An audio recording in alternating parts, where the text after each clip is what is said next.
ভারতবর্ষের বুকে চাষ করে কি করে রোজগার করতে হয় চোখে আঙুল দিয়ে দেখিয়ে দিয়েছে।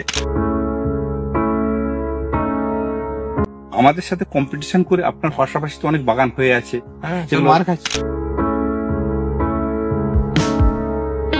আছে অজস্র ফল, অজস্র ফল, এ তো মানুষ মাথা ঘুরে যায়। নমস্কার সুপ্রিয় দর্শক, কেমন আছেন? 12 মাসি কাঁঠাল চাষে লাখ টাকা এর নতুন একটা প্রতিবেদনে আপনাদেরকে স্বাগত জানাই। আমি রামকৃষ্ণ নার্সারি থেকে শ্রীকান্ততে কথা বলছি। সত্যি কি লাখ টাকা? অবশ্যই, যদি হয় সঠিক প্ল্যান্ট আর সঠিক পরিচর্যা। এরকমই চলে এসেছি আজকে এক কৃষকের বাগানে, তার মুখ থেকে শুনে নেব এই চাষের আদ্যপ্রান্ত। নমস্কার। নমস্কার। আপনার পরিচয়টুকু যদি একটু দর্শকদের দিতেন। আমার নাম রোহিত কুন্ডু, গ্রাম ভান্ডিরবন, পশ্চিম মেদিনীপুর, গড়বেতা। তাহলে জায়গাটা হচ্ছে গড়বেতা ব্লকের 1 নম্বর। গড়বেতা স্টেশন থেকে 10 কিলোমিটার। কোনো ব্যক্তি যদি ফার্মটা আসতে চান, আসুন। গড়বেতা স্টেশন থেকে অটো বা টোটো নিয়ে নেবেন। 10 কিলোমিটারের মধ্যে ভান্ডিরবন গ্রাম। রোহিত কুন্ডু প্রত্যেকে চেনে একটা উন্নত কৃষক, উন্নত প্রযুক্তি ব্যবহার করছেন। আজকে ওনার বাগানের সমস্ত গাছের কথা আমি বলবো না, যে গাছটার সামনে দাঁড়িয়ে আছি এই গাছটা নিয়ে বলবো। রোহিত দা, এই গাছটা এই মুহূর্তে কত ফল লেগে আছে? দর্শক বন্ধু, যে ফলটা হয়ে আছে রোহিত দা গুনতে পাচ্ছেন না বা গুনতে চাইছেন না, আপনাদের অনুরোধ রইল আসুন, ফল দেখে যান গাছে। আচ্ছা রোহিত দা, এই গাছটা বয়স কত হলো? গাছটা বয়স 8 বছর। 8 বছর বয়স হলো। প্রতি বছরই কি ফল পাচ্ছেন? প্রত্যেক বছরে, ওই দ্বিতীয় বছর থেকে আপনি ফলটা পাচ্ছেন। এই গাছটাই প্রথম আপনার ঝড়ে ভেঙেছিল, বাগানটার মধ্যে এই গাছটাই ঝড়ে প্রথম ভেঙেছিল। আমি বলেছিলাম চিন্তা করবেন না। আপনি বলুন, এই গাছটা ভেঙে যাওয়ার পর এই গাছটার থেকে মোটামুটি এত বছর তো বিক্রি করছেন, মোটামুটি কত টাকা বিক্রি করছেন? এই গাছটা মোটামুটি ধরো গত বছর প্রায় 25-30 হাজার টাকা বিক্রি হয়েছে। গত বছর? হ্যাঁ, শুধু একটা গাছ ধরলে। তার আগের বছর? তার আগের বছরও 1020। তাহলে কি বাগানের মধ্যে এই গাছটাই সব থেকে সেরা ফল দেয়? হ্যাঁ, আমার বাগানের এটি সেরা ফল। তাহলে কি অন্যান্য জাতের থেকে কি এই জাতটা আলাদা? না না, একই গাছ। তাহলে ফলটা বেশি হচ্ছে কেন? ছোটবেলায় ভেঙে গেছিল, ওই যে ফোড় লিচি চারদিকে। তাহলে আমার এখন তফাৎ বলতে এইটুকুই, নাহলে তো আমি সবাই একই মাটিতে বসানো আছে গাছ, একই খাবার দেওয়া হচ্ছে সবাইকে, কিন্তু সবাই ভাঙেনি, ভেঙে গেছিল। মানে গাছটা ভেঙে যাওয়ার পর 1, 2, 3, 4, 5টা ডাল হয়েছে, 5টা ডাল থেকে আপনি পরিপূর্ণ ফলন পাচ্ছেন। এই যে এই গাছটাতে এই মুহূর্তে 400-500 ফল লেগে আছে। আপনি আমার কাছে প্ল্যান্ট কিনেছিলেন 165 টাকা করে, আজ থেকে 8 বছর আগে। তখন জানতেন না, ঠকে গেছিলেন, কিনেছেন। এরপর যে বাগানগুলো আপনি বাড়াচ্ছেন, দিকে দিকে তো দেখছেন যে 50 টাকায় গাছ পাওয়া যাচ্ছে। আপনি কেন আমার কাছে আবার 165 টাকায় গাছ এনে বাগান বাড়াচ্ছেন? বা আপনার যারা আত্মীয় স্বজন আছে ওনাদেরকে বলছেন যে প্ল্যান্ট যদি নিতে হয়, 12 মাসে কাঁঠাল চারা যদি নিতে হয়, চাষ করে যদি সফলতা পেতে হয়, রামকৃষ্ণ নার্সারিতে চলে যায়। আমাকে যেই জিজ্ঞাসা করছে, এই তো কালকে এই চোট নিয়ে গেলাম, ওখানেও জিজ্ঞাসা করেছে, ওখানেও আমি বলেছি কামারপুকুর রামকৃষ্ণ নার্সারি চলে যাও, চারা পেয়ে যাবো। আমাকে বলছে চারা এনে দিতে বলছে। দর্শক বন্ধু, আমাদের কোনো মানুষ ফিডিং করা নেই, ঠিকানা বলে দিতে পারবো। হ্যাঁ, চলে যাও, ওখানে ফোন নাম্বার দিয়ে দেবো, যার প্রয়োজন আছে সরাসরি আমাদের ফার্মে যোগাযোগ করবে। আমার বক্তব্যটা হচ্ছে, যেখানে 50 টাকায় গাছ পাওয়া যাচ্ছে, কেন চাষিরা 125 টাকায় গাছটা নেবে? এর উত্তরটা যদি আপনি বলেন।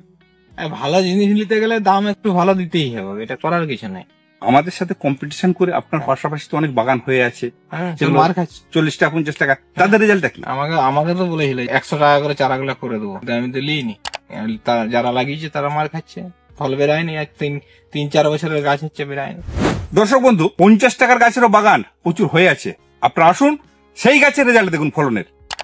আর রামকৃষ্ণ নার্সারির যে উন্নত প্ল্যান্ট, সেই 12 মাসি কাঁঠাল চারা, রেজাল্ট দেখুন, বুক আপনার ভরে যাবে। দুধ কা দুধ, পানি কা পানি আলাদা হয়ে যাবে, নিশ্চিন্ত হন। তারপর বিকল্প চাষ করবেন কি করবেন না, সেটা সম্পূর্ণ আপনার ব্যক্তিগত ব্যাপার। এখন বাগানে একটা খুব সমস্যা হয়, ঘাস নিয়ন্ত্রণ। আপনি ঘাসটা কিভাবে নিয়ন্ত্রণ করছেন সেটা যদি একটু দর্শকদের বলেন। আমি যেটা করেছি আমি সেটা বলে দিচ্ছি। আমি প্রথম জঙ্গল সার দিয়ে করতাম, দিয়ে এখন গাছ বড় হয়ে গেছে, এখন আর আগাছার কোনো ওষুধ ব্যবহার করতে হয়নি। যখন আগাছানাশক দিচ্ছিলেন তার রেজাল্ট, আর এখন আগাছানাশক দিচ্ছেন না তার রেজাল্ট, কি তফাৎ কি বুঝছেন? তফাৎ বলতে খরচাটা অনেকটা কমে আসছে, আর তোমার গাছও ভালো থাকছে। আর আগাছানাশক দিলে বলে যে মাটির ক্ষতি হয়, হ্যাঁ। ফলনের কিছু তফাৎ বুঝতে পারছেন? না, ফলন তফাৎ বুঝতে পারছেন না। ফলনটা আমার এখনো পর্যন্ত, আজ 8 বছর হচ্ছে তো, প্রতি বছর রানিং বেড়ে আসছে। দর্শক বন্ধু, আর একটা খুব সহজ আপনাদেরকে বলে, এই যে ফল, গাছে ফল কিন্তু যেমন ধরে আছে তেমনি প্রচুর পড়ে আছে। প্রতিকার কি করবেন? চ্যানেলটা আপনারা সাবস্ক্রাইব করে রাখতে পারেন, পরবর্তীতে আমি এর একটা প্রতিবেদন আপনাদেরকে অবশ্যই করে দেবো। কারণ এই মুহূর্তে একটা ফল 1 কেজি ওজন হলে আপনি মার্কেট মূল্য পাবেন 100 টাকা। 5টা ফল যদি গাছ থেকে পড়ে যায় আপনার 500 টাকা লস আছে। আমাদের সাথে জুড়ে থাকুন, নিত্য নতুন আপডেট অবশ্যই আমরা আপনাদেরকে দিতে থাকবো। ঠিক আছে, অজস্র ফল, অজস্র ফল, এ তো মানুষ মাথা ঘুরে যাবে। হ্যাঁ তো, যে আসছে দেখছে সেই অবাক হয়ে যাচ্ছে, সেই অবাক হয়ে যাচ্ছে।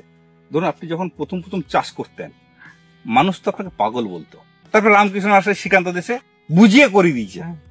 সেই দিনটা আর আজকের দিনটা, এই দুটোর অনুভূতির কথা আপনি যদি একটু দর্শকদের বলেন। কারণ আমাকে ফলো করছে সবাই, এখন আপনাকে ফলো করছে। তাহলে দর্শক বন্ধু, লুকিয়ে লাভ নাই, কাজকর্ম এমন হোক মানুষ আপনাকে ব্লক করবে না, মানুষ আপনাকে ফলো করবে। যেমন রোহিত দাকে মানুষ ব্লক করে দিচ্ছিল যে আরে তো কি বুদ্ধি আছে, উনি করছেন কাঁঠাল চাষ। আর এই অনেকে বলেন যে দাদা আপনাকে অনেক বিশ্বাস করে আসছি, তারাটা একটু ভালো দেবেন। আমি দর্শকদের উদ্দেশ্যে বলবো, রামকৃষ্ণ নার্সারি আপনার সাফল্যের সাথে জড়িত, বিশ্বাস অবিশ্বাসের কোনো প্রশ্ন নেই। আজকে আমাদের হাজারো বাগান গোড়া আছে, সফল বাগান, সেগুলো আপনারা দেখতে পারবেন, নিশ্চিন্ত হতে পারবেন। তারপর আপনারা বাগান তৈরি করবেন। কিন্তু এই সমস্ত মানুষগুলো, যে সমস্ত মানুষ 8 বছর 10 বছর আগে বাগান করেছেন, 12 মাসি কাঁঠাল চাষের বটা মানুষ জানতো না, তখন এই মানুষরা কাঁঠাল চাষে আগ্রহ প্রকাশ করেছেন শুধুমাত্র এই মানুষটার কথাই। সেটাই ছিল বিশ্বাস। সেই মানুষগুলো অন্তর থেকে আমাকে ভালোবেসেছিল। সেই মানুষগুলোর সাফল্য দেখে আজকে পশ্চিমবঙ্গের তথা ভারতবর্ষের এত মানুষ জুড়ে আছে। এই সব মানুষদের অক্লান্ত পরিশ্রমের ফলে যে প্রতিবেদনটা আপনারা ঘরে বসে দেখছেন, এই মানুষগুলোর অক্লান্ত পরিশ্রমের প্রতিবেদনটা বড় করছি না, দেখা হচ্ছে পরবর্তী কোনো প্রতিবেদনে। তার আগে এইরকম মানুষদের, যারা আমাদের ভারতবর্ষের বুকে চাষ করে কি করে রোজগার করতে হয় চোখে আঙুল দিয়ে দেখিয়ে দিয়েছে, তাদেরকে আমার শতকোটি প্রণাম, নমস্কার।